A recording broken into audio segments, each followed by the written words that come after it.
It's authentic. When we come to your school, we all in the stands with you.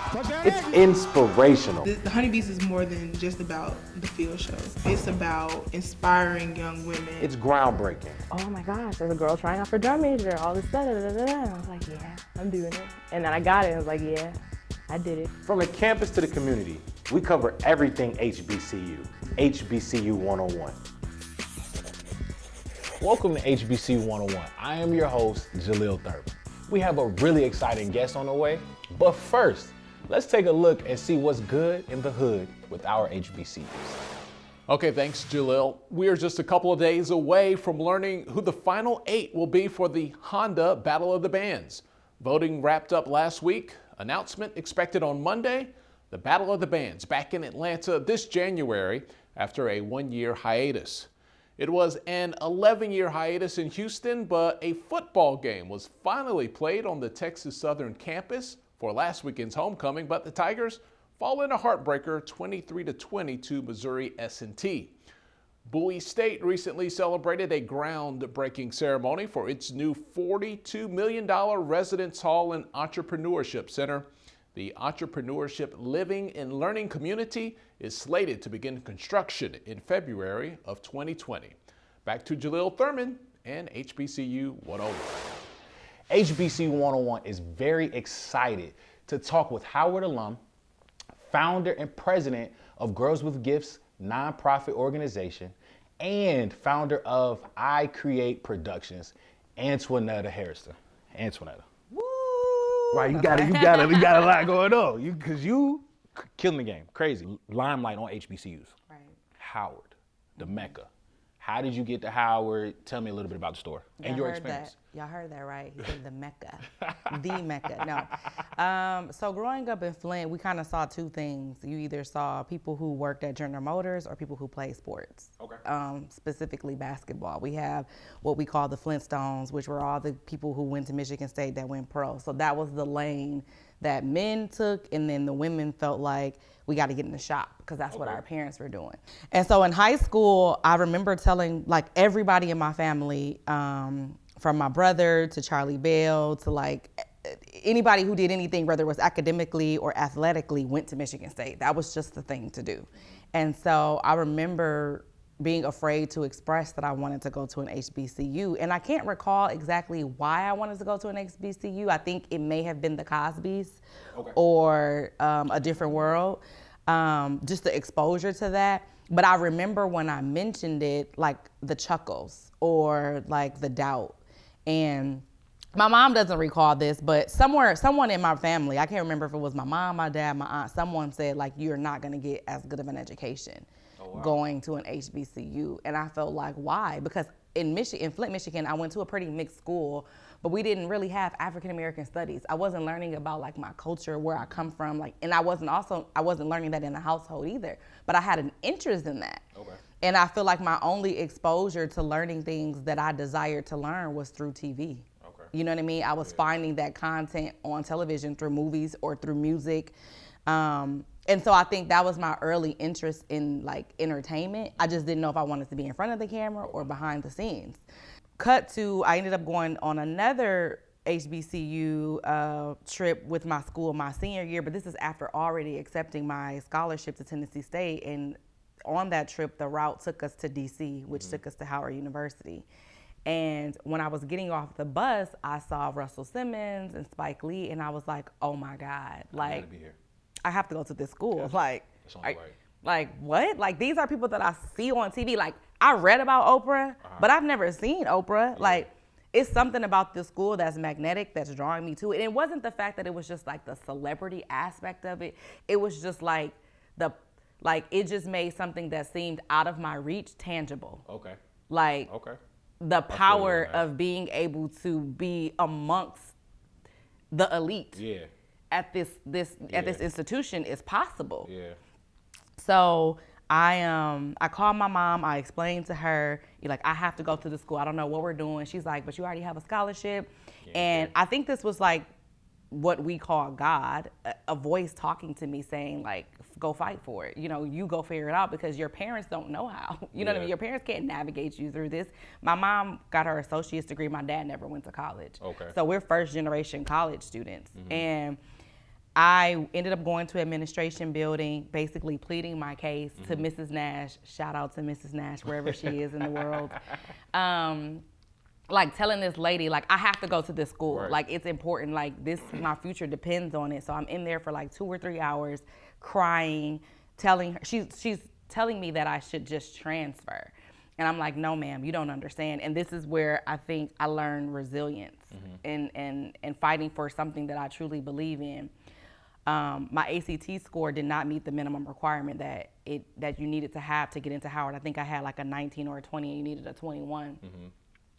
So that in itself was like, sorry. And something in me just said, keep fighting. So in my hometown in Flint, I was recognized for like my scholastic excellence. And I started to just inundate her with all these links of like me being in the newspaper, me being on the news, just trying to show her like, your investment in me will be well worth the yes. Because this is what I did in my small little city. So just imagine what I can do with the proper resources provided to me. 3 hours later, I got accepted on the spot. And that kind of changed my life. It changed how I viewed myself, the confidence that I had in myself, and the understanding of like the way of the world. Like there are these like rules usually, whether it's trying to get into college or, you know, workplace or even with your parents, but there's always a way around it. And it's always kind of built on relationship. And even though I didn't have a prior relationship with Mrs. Nash, there was something about my conviction, there was something about my passion that changed what their normal rules are. I don't know if they've ever done that before. I don't know if they've ever done it again, but that's my story. So that's pretty much how I got to Howard University. When we return, we're gonna talk a little bit more about how Howard prepared Antoinetta for her life on the West Coast and now back in Atlanta. So stay tuned, all right? We'll be right back. Welcome back to HBCU 101 on Aspire TV. Welcome back to HBCU 101. I'm Jahliel Thurman, and I have the pleasure of speaking with Antoinetta Hairston, an amazing person. That's just all I got for you. Antoinetta, Howard alum. We chimed in on how you already got to Howard and this and the third, but you majored in film, television, radio, but your story is crazy. You graduated and you took a leap of faith from East Coast to West Coast with about $800 in your pocket. Like I'm gonna chase this dream, this is what I'm gonna do. You started everything from a receptionist at A. Smith & Co. to working with Nick Cannon, MTV Wildin' Out, to putting together the BET Awards, to Black Girls Rock. Like, it's crazy how you matriculated through Hollywood and LA. Like, let's talk about that. So after I graduated from Howard, I went back to Michigan with my parents thinking that I should go work at General Motors, which I told you guys about in the first act, in the business department, because I didn't have a job offer. I just graduated and I'm like, okay, what do I do now? And so I figured if I'm gonna work a job in Michigan, I should go work a job anywhere where, you know what I mean? So we have this thing in Michigan where we do an open house where people give you money for graduating. So I think I collected about $800 at that open house. And I didn't tell my parents that that's all I had. Because if I would have told them that I had $800, they were like, you're not going to LA. So I was like, I'm gonna just go to LA for the summer. I have somewhere to stay. And I knew that I wasn't just going for the summer. And so I packed my car up. I put like my basic needs in the trunk. I took my $800 and I went to LA and I cried every night. Like, did I make the wrong decision? Like, why am I here? I was sleeping in someone's 1-bedroom apartment who their father lived there and their toddler lived there. And I'm sleeping on the couch. And I'm dying every morning because I'm being woken up by a kid slapping me on the face and someone's father on the other opposite side. And it was just like, oh my God, like I didn't go to college. I didn't become a Delta. I didn't do all these things for this, but like my life was falling apart. So then I got a job at Nordstrom's as a saleswoman to just make ends meet. And I had given myself a goal, like by August, I'm getting out of this lady's house. That was 3 months from the time I arrived. So I was getting paid probably like $700 a week. I saved up my money. I moved out in August. And there was a program in LA called Streetlights where it was like a production assistant program. You go through this rigorous program for like, I don't know, 9 weeks. And once you graduate, they place you on different sets. They basically serve as your agent. It's a very hard program to get into. So I went through this like 40-page application. And the day that I was supposed to start Streetlights, I get a call from A. Smith & Co. to become a receptionist. And I'm like, okay, sure. And they tell me they're gonna pay like $100 a day. So I don't do the program. I go to this job as a receptionist, which is also a temp job. It's not a salary job. And when I get there, all I'm doing is answering the phones and making coffee. So that was, again, another culture shock for me because I'm like, I thought I'm about to be on set and doing this and that. No, I had people talking to me all types of crazy, being mean, like, where's my coffee? I just felt so low. It was such a humbling experience. And I couldn't explain that process to my parents because they like, Howard is a private institution. That school costs $21,000 a year. And you at somebody's desk making $100 serving coffee, bring your ass back to Flint or wherever, you know what I mean? So I kept a lot of stuff in because I just felt like no one could relate. Even my friends, my colleagues, they were like at JP Morgan Chase and Merrill Lynch and this place and that place. So I felt alone, you know what I mean, for a long period of time. Literally the day that I wrapped A. Smith & Co., I walk outside and I see a gang of white people. Now at this point, I see a gang of black people. At this point, I had PA'd on a couple sets outside of A. Smith & Co. and I was always the only black person. Let alone sometimes the only female, but for sure always the only black person. So when I go outside and I see all these black people, I feel like, oh, this is home. Like I gotta go over here and see the department that I saw was the wardrobe department. They were like shuttling racks. And so, you know, I'm young, I'm probably like 21, I'm naive, I'm green. I just go up to her like, where y'all going? What is this? And they're like, oh, we're in production for a show, Nick Cannon's show, Wildin' Out. I had never heard of the show, but I knew who Nick Cannon was. And it was on the same lot of A. Smith & Co. where I was shooting. I was shooting the show called Skating with Celebrities. And she was like, the production office is in there. You can go in there and talk to the production manager. Maybe they can hire you as a PA. So literally my last day of work, I go into the production office and I'm like, hi, I'm looking for Derek. My name is Antoinetta. I want to become a PA on the set. And he was like, can you start right now? He was like, yeah. And I was like, I still got to go back to work, but yeah. So long story short, I go tell my boss, my current boss, like I have to leave early because this is a 6-week gig and this is my next gig. So I become the talent assistant at MTV's Wildin' Out, and Nick Cannon, shout out to Nick Cannon, by the way.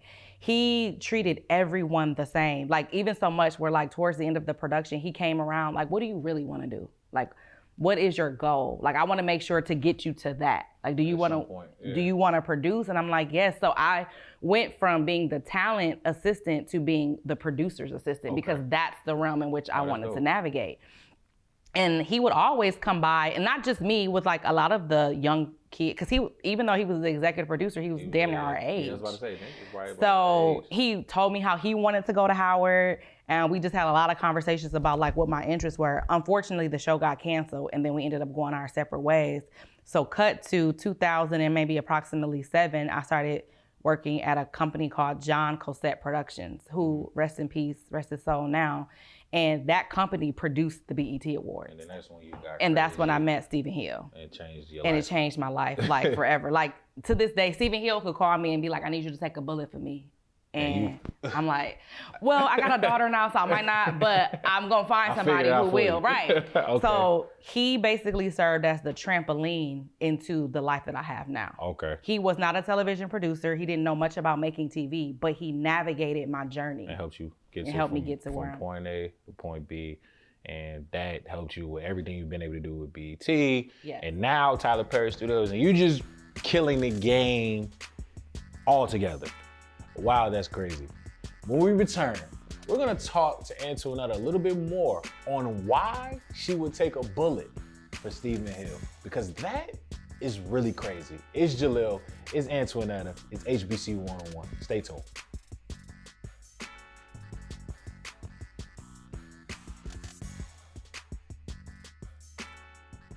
Welcome back to HBCU 101 on Aspire TV. Welcome back, welcome back. You know who I am. I'm Jahliel, and I'm here with the talented Antoinetta. Antoinetta, listen, you mentioned taking a bullet for Stephen Hill. Now that relationship has to be crazy. That has to be someone who's impacted your life tremendously for you to even say, look, I'll risk something for you. Yeah. Talk to me about it. Well, Stephen Hill came into my life when I was lost. You know, I had just entered into the Cannes Film Festival that happens in France. And I did a student film production. I had been PAing at that point for like 6 or 7 years, and I was just tired. Like, what is my next step? I don't know where my career is going. I was moving in fear instead of faith. And I sent Stephen Hill. I had known him from PAing the BET Awards through the production company that I was working for. I had known him for probably like 2 or 3 years at that moment. So I reached out to him via email, probably like a 4-page letter. Wow. And I was basically telling him where I was at in life, what I was trying to accomplish, and could he help me navigate it? Now, this letter had nothing to do with me wanting to work for him. It was more out of mentorship because I did not have anybody mentoring me. And so I felt like I had reached the cap of where I could take myself. He never responded to the email. And I felt like, did I like mess up our relationship? But did he see turned off? It was like months. And so during that time, I had been introduced to Benny Boom. This is when I was going through my whole music video director phase. Okay, cool. So I had, long story short, Benny Boom had hired me to be an assistant director. I was supposed to start September 9th, and like 2007. And the day that I was supposed to start, I had called him to ask him what my salary was gonna be.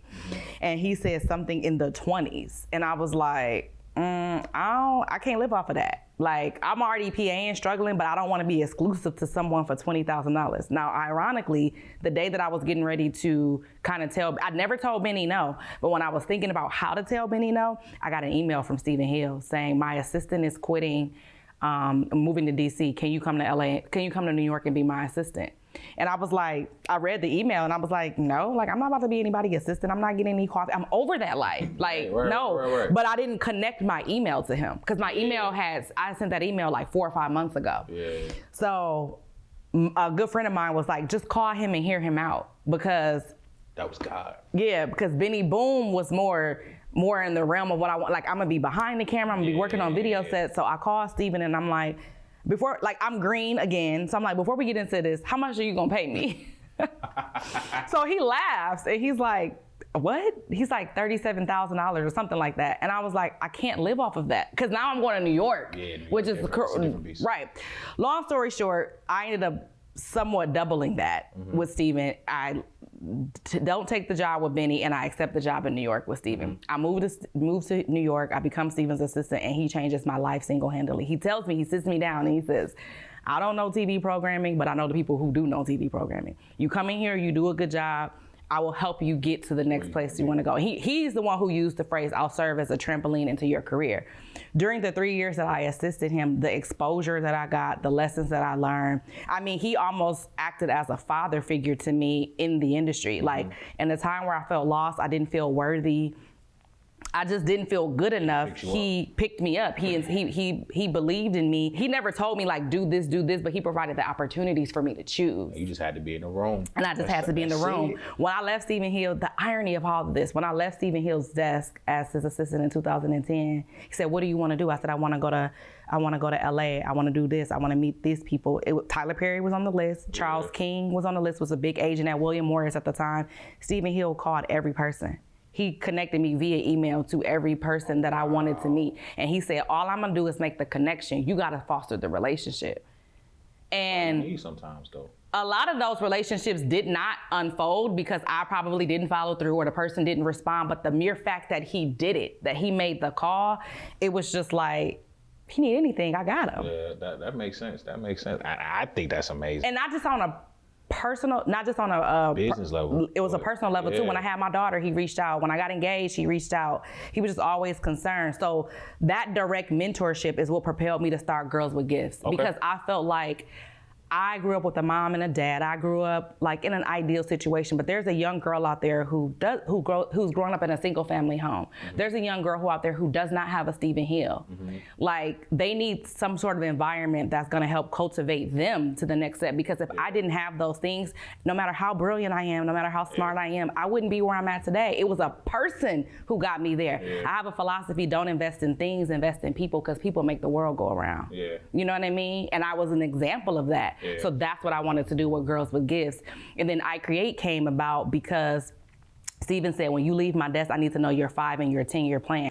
And so literally, when I told him all of my goals, he was like, wow, you want to do a lot. That took me back to that laughter that people laughed when I told them about what HBCU I want to go to. His chuckle made me feel like he didn't believe I could do it. So now I gotta do it. Prove him wrong. You know what I mean? Right. I gotta do it. And now here we are, 2018, full circle, 17 years later. I'm now working for Tyler Perry Studios as a post-producer on his new scripted content. That's for BET. Yeah. It's just all full circle. And you're just, what I like to say, killing the game. Well, you know, Okay? I'm just trying to leave my mark. Before we let you go, we're gonna play I Got 5 on it. Cause I wanna know what you got 5 on or who you may have 5 on, all right? Okay. So listen, when we come back, we're gonna talk to Antoinetta and we're gonna do I Got 5 on it.